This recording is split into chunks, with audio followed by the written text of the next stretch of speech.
আওয়ামী লীগের দীর্ঘ শাসনামলে সবচেয়ে বেশি কোণঠাসা ছিল জামায়াতে ইসলামী। তারা নিজেদের নামে রাজনীতি করার সুযোগ পায়নি সে সময়। তারা অস্তিত্বহীনতায় পড়ে গিয়েছিল অনেকটাই। কিন্তু ছাত্র জনতার গণঅভ্যুত্থানের পর লাইমলাইটে চলে আসে মুক্তিযুদ্ধের বিপক্ষে অবস্থান নেওয়ার অভিযোগে অভিযুক্ত দলটি। তারা এই অভ্যুত্থানের অন্যতম অংশীজন হিসেবেও স্বীকৃত।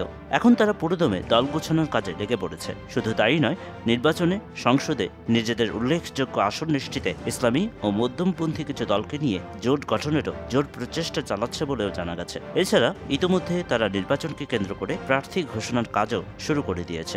দলটির নেতারা বলছেন তারা আগামী নির্বাচনে ৩০০ আসনে নিজেদের প্রার্থী নিশ্চিত করেছে। যদিও এখনও তারা নিশ্চিত করেনি যে তারা এককভাবে নির্বাচন করবে নাকি জোটগতভাবে নির্বাচন করবে। তবে তারা বিশ্বাস করে যে সুষ্ঠু নির্বাচনের জন্য প্রয়োজনীয় সংস্কার জরুরি। জামাত মনে করে যে তাদের কার্যক্রমের ফলশ্রুতিতে এক নতুন রাজনৈতিক পরিবর্তন আসবে। তারা এমন একটি নির্বাচন চায় যা জনগণের জন্য সত্যি অর্থবহ ও মঙ্গলজনক হবে।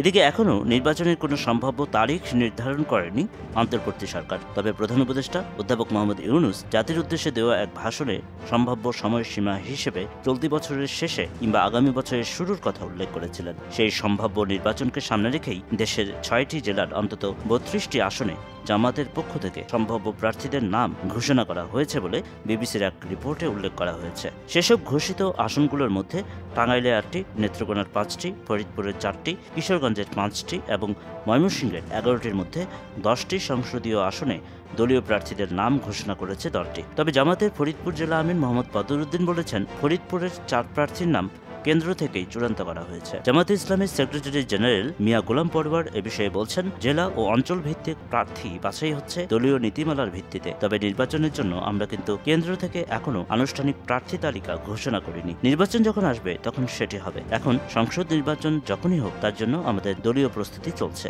জামাতে ইসলামী ইতোমধ্যে বিভিন্ন আসনে প্রার্থী চূড়ান্ত করে তাদের প্রচারণা শুরু করেছে এবং মাঠ পর্যায়ে কাজ করার জন্য নির্দেশনা দিয়েছে বলে জানা গেছে। জামাতে ইসলামী তাদের কেন্দ্রীয় নেতাদের নেতৃত্বে স্থানীয় নেতাকর্মীদের জন্য প্রয়োজনীয় নির্দেশনা ও সহায়তা প্রদান করছে। তারা সামাজিক যোগাযোগ মাধ্যম এবং মাঠ পর্যায়ের কর্মসূচির মাধ্যমে নিজেদের অবস্থান সুদৃঢ় করার চেষ্টা করছে। এদিকে জামাতের নেতারা বিশেষভাবে রাষ্ট্র সংস্কারের উপর জোর দিয়েছেন, কারণ তারা বিশ্বাস করে যে একটি সুষ্ঠু নির্বাচন অনুষ্ঠিত হতে হলে সরকারের সংস্কার প্রয়োজন। জামাতের মতে যে কোনো নির্বাচন হওয়ার আগে সংস্কারের মাধ্যমে সুষ্ঠু ভোট গ্রহণ নিশ্চিত করা দরকার। তারা সরকারের বিরুদ্ধে একাধারে ভোটারদের ক্ষোভকে কাজে লাগানোর চেষ্টা করছে এবং একই সঙ্গে জনগণের মাঝে নিজেদের ভাবমূর্তি শক্তিশালী করতে মানবিক ও সামাজিক কার্যক্রম চালিয়ে যাচ্ছে।